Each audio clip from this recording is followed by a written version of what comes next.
இந்த 2 நாள்ல அன்அஃபிஷியல் ஓட்ல வந்து பாத்தீங்கன்னா 3,49,000 ஓட் வந்து ரெஜிஸ்டர் ஆயிருக்கு. அதுல டாப்ல வந்து பாத்தீங்கன்னா திவ்யா இருக்காங்க. 52,000 ஓட்ஸ் வந்து வாங்கியிருக்காங்க. ஆல்மோஸ்ட் 15% ஓட் ஷேர் வந்து வச்சிருக்காங்க. அண்ட் செகண்ட் பிளேஸ்ல வந்து பாத்தீங்கன்னா பார்வதி இருக்காங்க. 49,000 ஓட்ஸ் வந்து வாங்கியிருக்காங்க. தேர்ட் பிளேஸ்ல வந்து பாத்தீங்கன்னா விக்ரம் இருக்காரு. 37,000 ஓட்ஸ் வந்து வாங்கியிருக்காரு. அண்ட் ஃபோர்த் பிளேஸ்ல வந்து பாத்தீங்கன்னா சபரி இருக்காரு. 32,000 ஓட்ஸ் வந்து வாங்கியிருக்காரு. அண்ட் ஃபிஃப்த் பிளேஸ்ல வந்து பாத்தீங்கன்னா கெமி இருக்காங்க.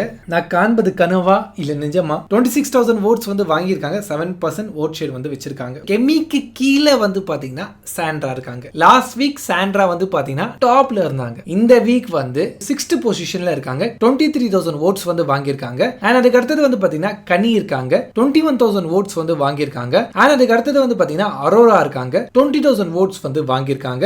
அண்ட் அது கீழே வந்து பாத்தீங்கன்னா வியானா இருக்காங்க. 20,000 ஓட்ஸ் வந்து வாங்கியிருக்காங்க. அண்ட் நெக்ஸ்ட் வந்து பிரஜின் இருக்காரு. 20,000 ஓட்ஸ் வந்து வாங்கியிருக்காரு.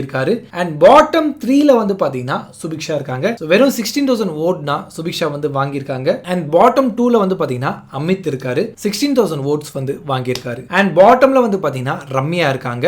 14,000 ஓட்ஸ் வந்து வாங்கியிருக்காங்க. நான் இந்த வாரம் டேஞ்சர் ஜோன்ல பாக்குறது வந்து பாத்தீங்கன்னா அஃப்கோர்ஸ் ரம்யா அண்ட் நெக்ஸ்ட் வந்து பாத்தீங்கன்னா அமித் அண்ட் சுபிக்ஷா, அரோராவும் டேஞ்சர் ஜோன்ல நான் வைக்கிறேன். பிரஜினியும் வந்து பாத்தீங்கன்னா நான் டேஞ்சர் ஜோன்ல வைக்க நினைக்கிறேன்.